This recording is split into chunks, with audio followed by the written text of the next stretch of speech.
Pasabog, isang nakakagimbal na usapin ang gumigising ngayon sa sambayan ng Pilipino. Nagsimula nang lumabas ang matinding tanong, kabadong-kabado na nga ba si Pangulong Ferdinand Marcos Jr. dahil sa nagbabadyang pag-uwi ng personalidad na si Zoldico.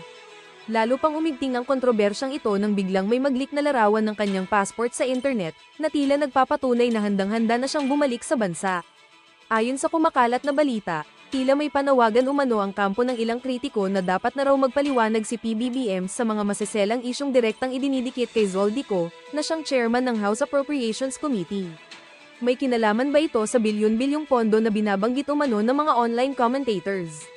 O isa lamang itong paninira at gawa-gawang kwento upang guluhin ang administrasyon? Ang maseselan na isyong ito ay mabilis na nilantakan ng mga kilalang vlogger at kritiko online. Sila mismo ay napatanong kung saan nga ba napupunta ang pera ng bayan habang naghihirap sa matinding inflation ng ordinaryong Pilipino. Ang buong sambayanan ngayon ay naghihintay ng malinaw na paliwanag habang napapansin ang tila pagkapniko sa Malacanang. Kayo mga kasolid, ano ang inyong reaksyon sa napakainit na isyong ito? Dapat bang mag-step down ng Pangulo, o manatili siya upang ayusin ang gulo? Ay lapag ang inyong matapang na opinyon sa comment section.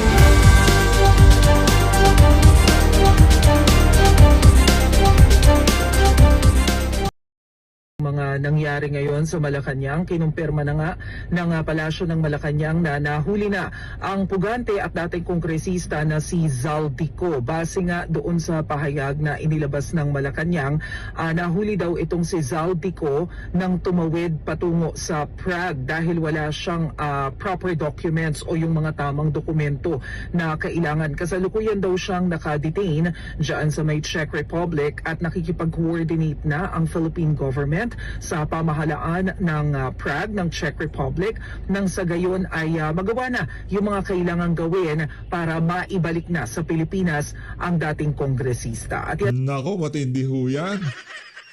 Magkakaalaman na. O, paano ba yan, Ping Lacson?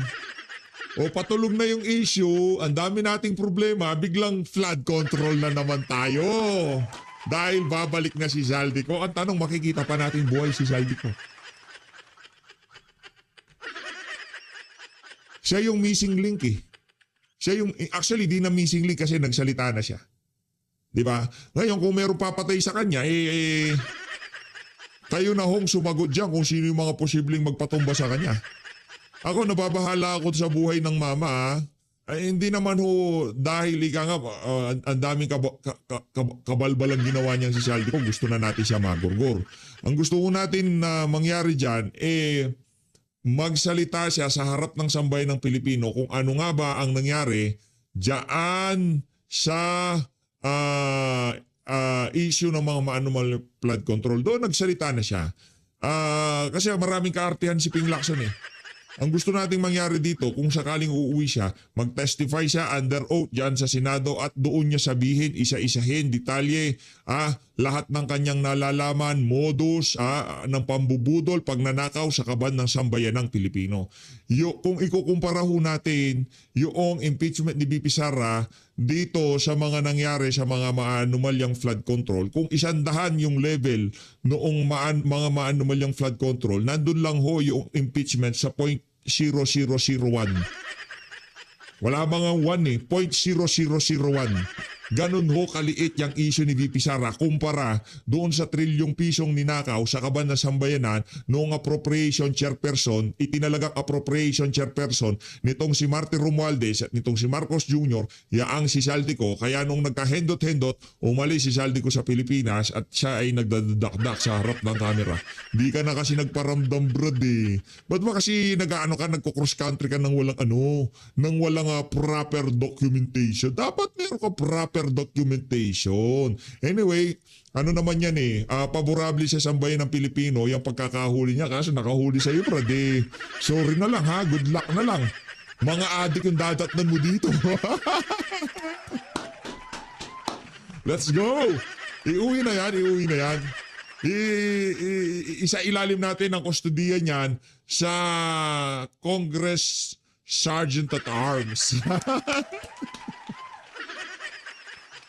Wala nga kayo, akala nyo ha. Ito na, re-recta ho tayo dito kay Congressman at soon-to-be Senator Mike Defensor. Game! Much, Ma'am Penny. As usual, kahit na Yang mama na yan, umaga, tanghali, hapon, merienda, agahan, almusal, tanghalian, napunan, midnight stock, dapat issue ng flood control.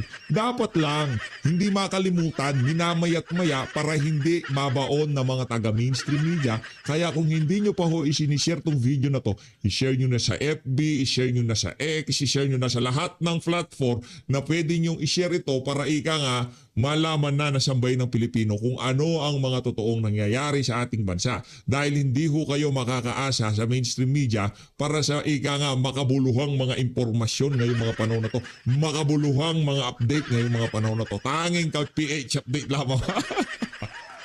Palakpangan. maaga napakaganda mo pa rin. Wow, bulero ka. Thank you. Kung Mike, bulero ka. Si Ma'am Julie, nako, batukan mo yan, Ma'am Julie. Parang close naman kami ni Ma'am Julie. Bulero, ano ba yan? Miss kita, sabi ko sa kanya, bakit ka wala doon nung nag-launching? Kasi madalas pagka may launch o meron kami activity, Hindi, pero ako kung alam ko maglo-launching ng Rage Coalition, pupunta ho tayo.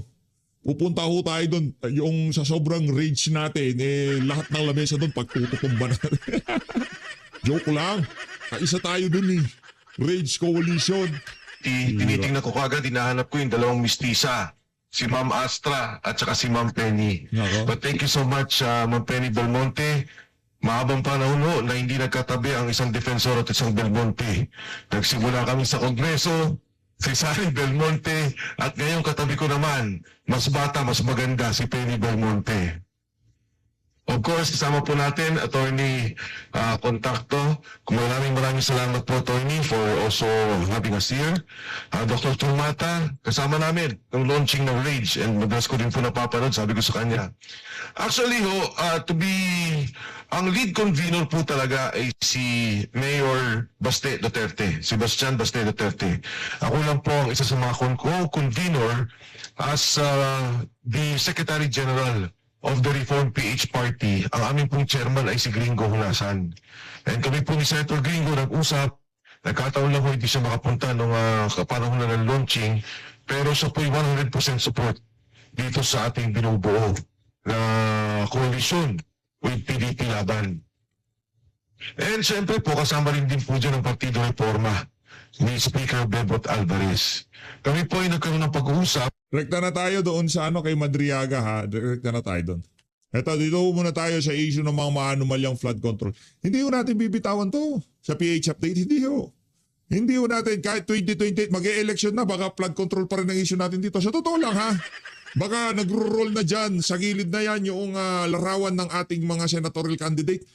Flood control pa rin ang issue natin dito. Sa totoo lang. Hindi ho natin titigilan to hanggat hindi nakukulong si Martin Romualdez at si Marcos Jr. Hindi tayo titigil sa issue ng flood control dahil sila yung merong pananagutan. Ikaw ang pinuno ng ekekutibo. Ikaw ang pinuno ng power of the purse. Diba? Hindi pwedeng walang managot. Hindi pwedeng si Saldi ko lang ang malitsyon dito. Litsunin lahat ng ikulong ang mga mandarambong bong Marcos. Nagulat po ako dahil sa aming pag-usap, hindi naman nagkaroon ng dalawang salita. Si Mayor Baste Duterte. Tinanong lang niya, ano yung tingin mong dapat nating direksyon?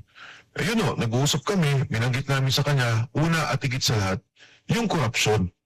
Hanggang ngayon walang nare-resolve Sabi nila Pasko may makukulong, dumaan na Pasko, dumaan na bagong taon. Nag-Valentine's na nga. Gusto na pagkanta. Nagkaroon ng Holy Week. Namatay na si Kristo. Nabuhay. Wala pa rin nakukulong hanggang sa ngayon. Wala pa ka natin. Nung lumabas po yung kaso nila, sabi nila, magkakakaso si Senator Cheese Escudero Yan. at si Speaker Martin Romualdez. Sabi ko magandang development yan. Pero gusto ko makita kung ano yung kaso.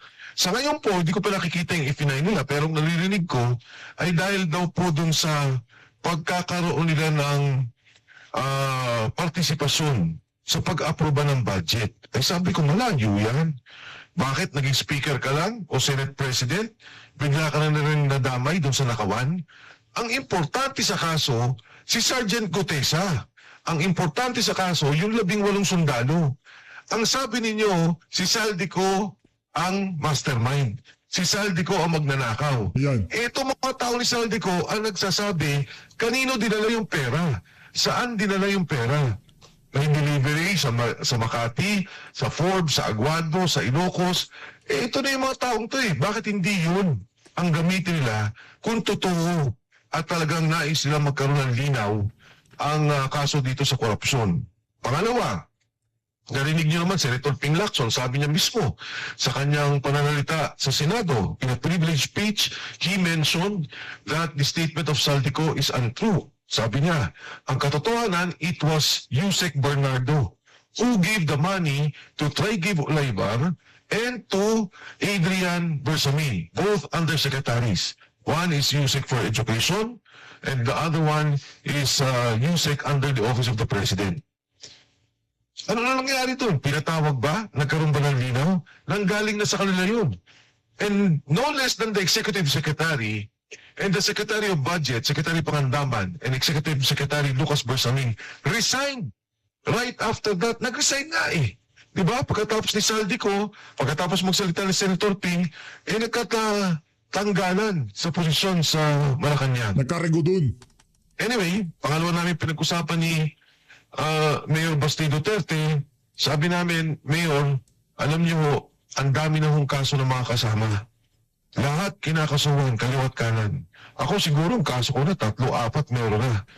Yung pong dalawang negosyo kong kahit pa paano, meron po akong pinagtutuan ng negosyo, parehong isinara. Nako, Parehong isinara. grabe Nang naman walang yan. batayan. Ako, kaya ko. Kaya namin labanan dahil walang batayan yung pagsara nila.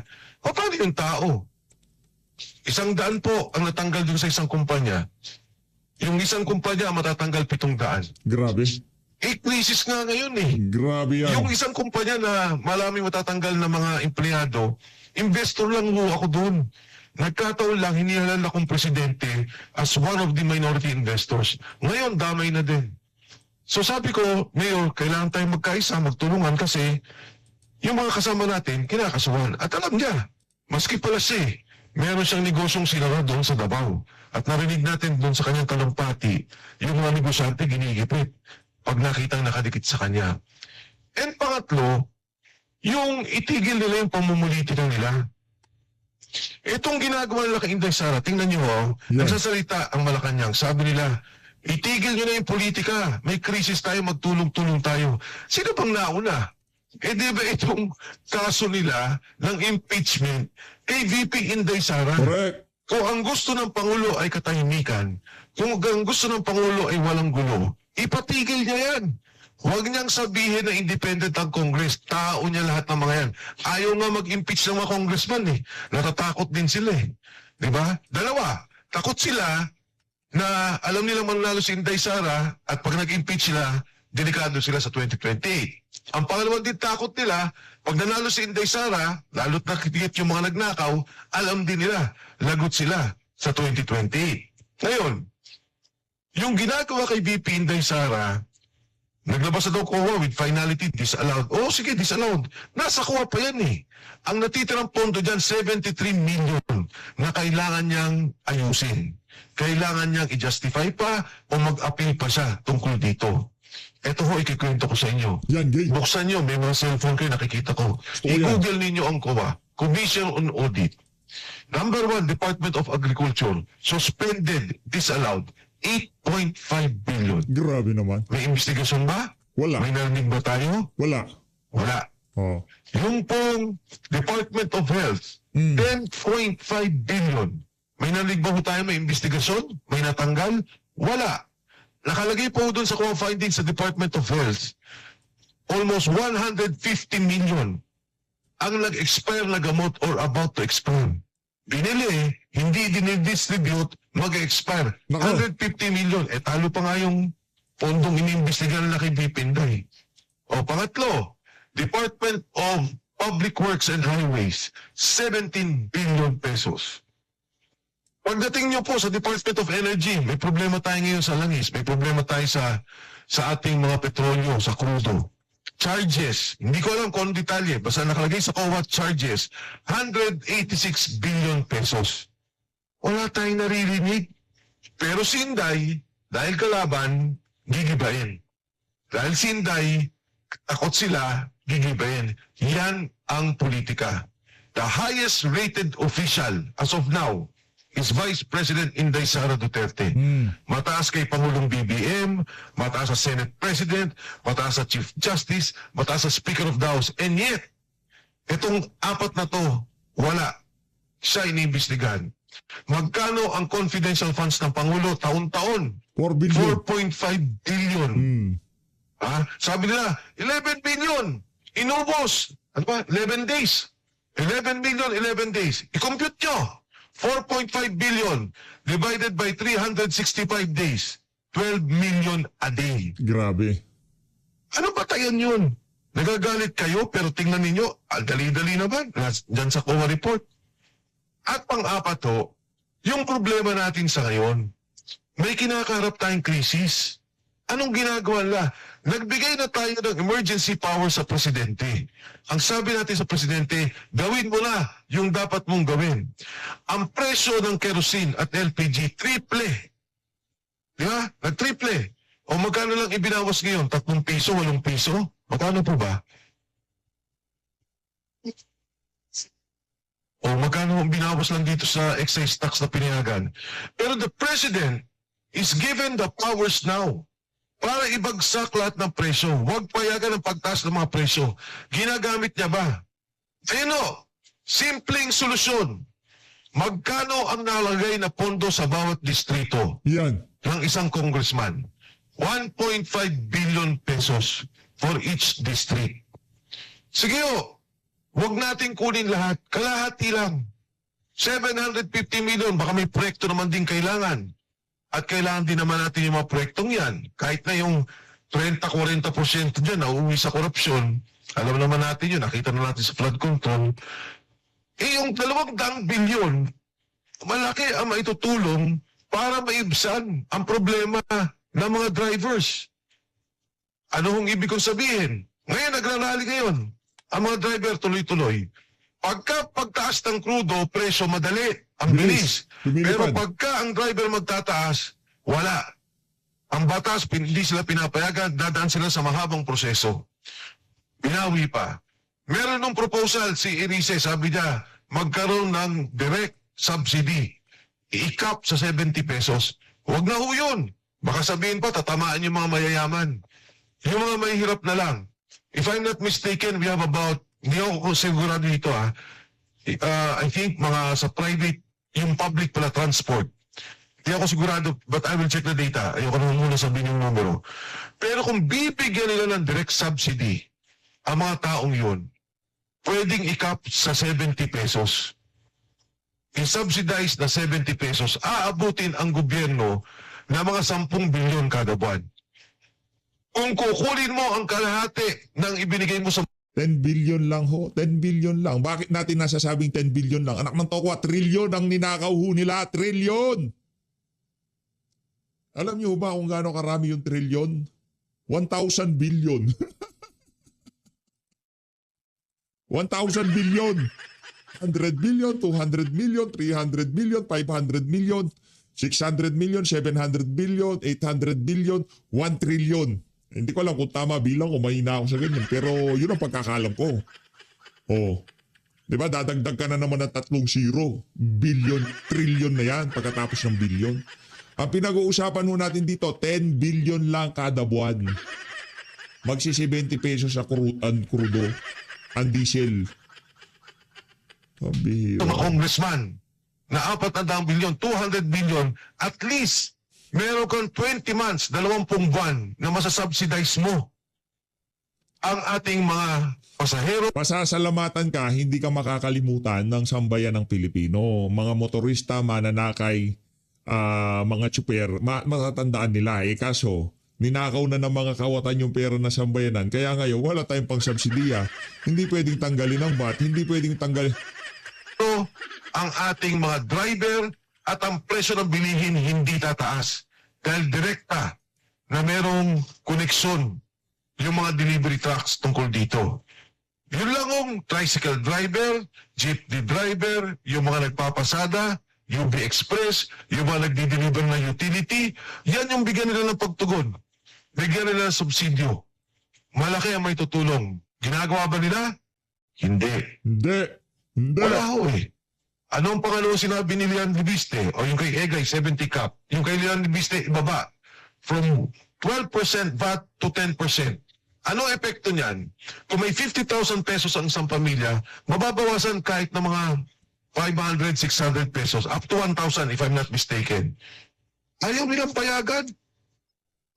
Pero yung trilyon-trilyon na nakawan na nakita natin, walang problema, hindi yun imbestigan.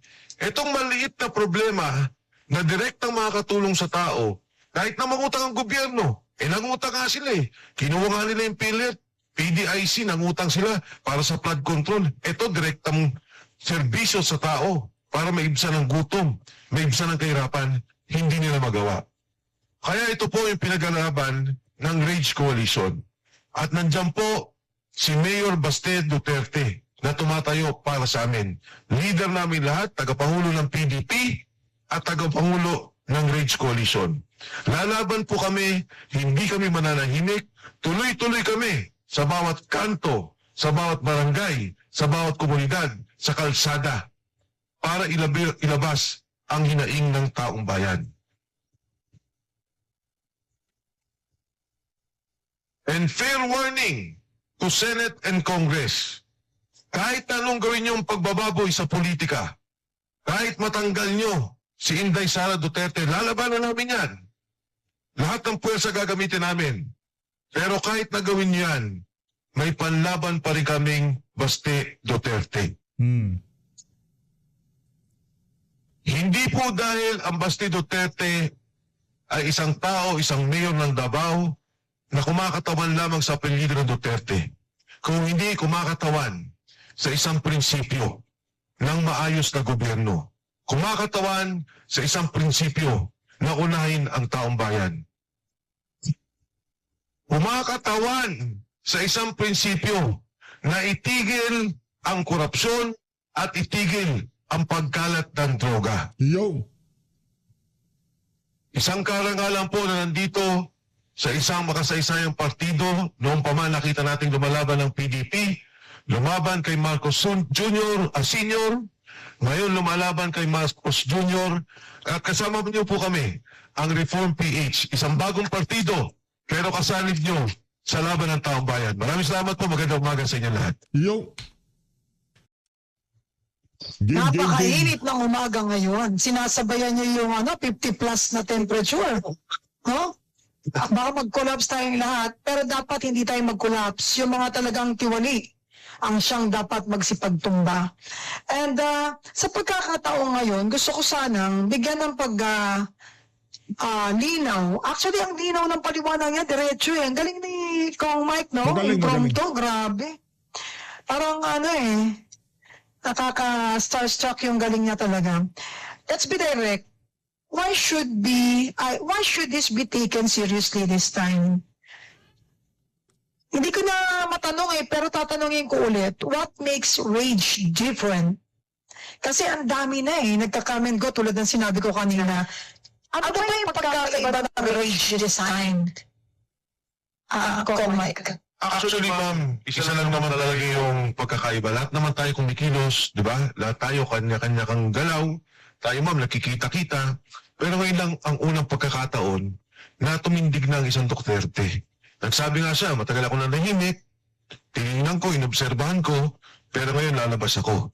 Napakalaking bagay sa atin yun, ang isang rallying figure, ang isang sentro, na lahat tayo magkakasama at kikilos. In fact, no less than Chairman Cusi, bago ako pumasok dito, nag-usap kami, sabi niya, ano ba nangyayari? Anong gagawin nating direksyon? Sabi ko, Chairman, sa ngayon, may pagkilos ang mga kababayan natin sa Luneta.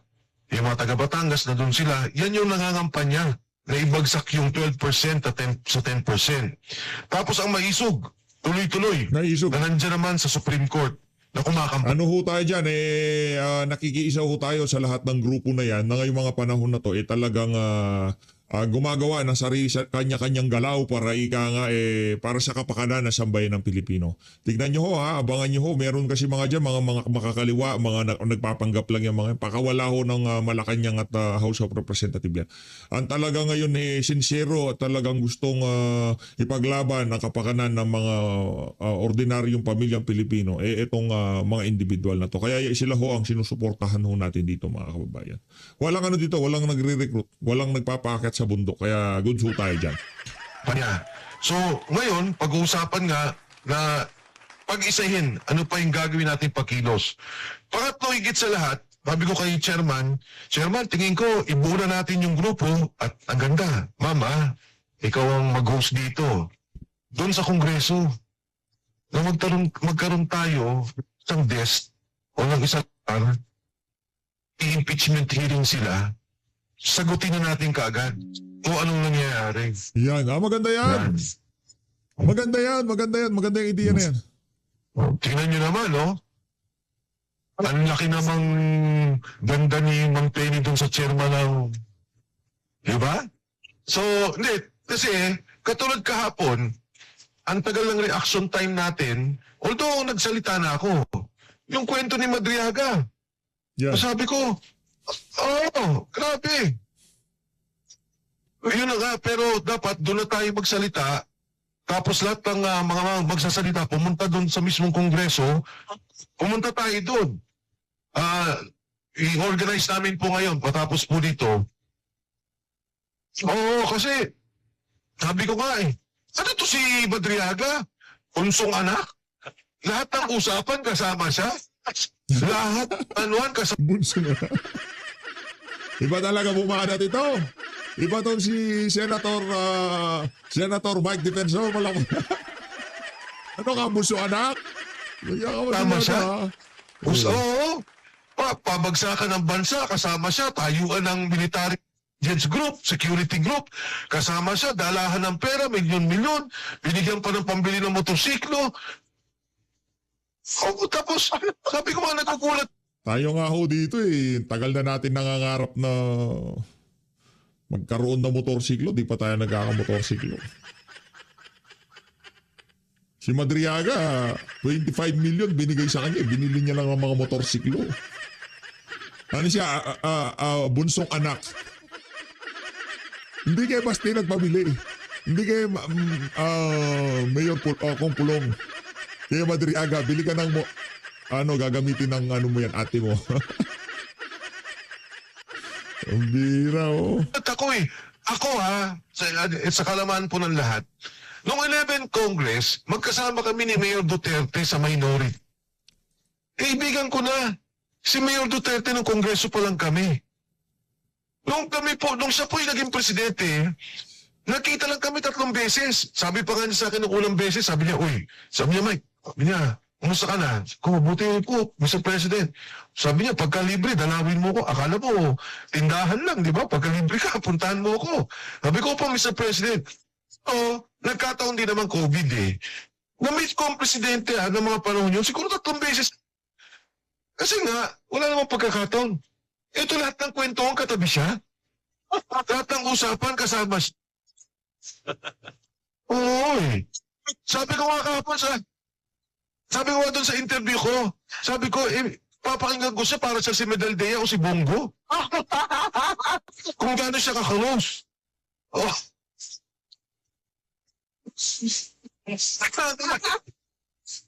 Nagkamali sila doon. Gumawa na nga sila ng witness, sinobrahan naman nila kwento. Ano lumabas doon sa litrato, sa painting.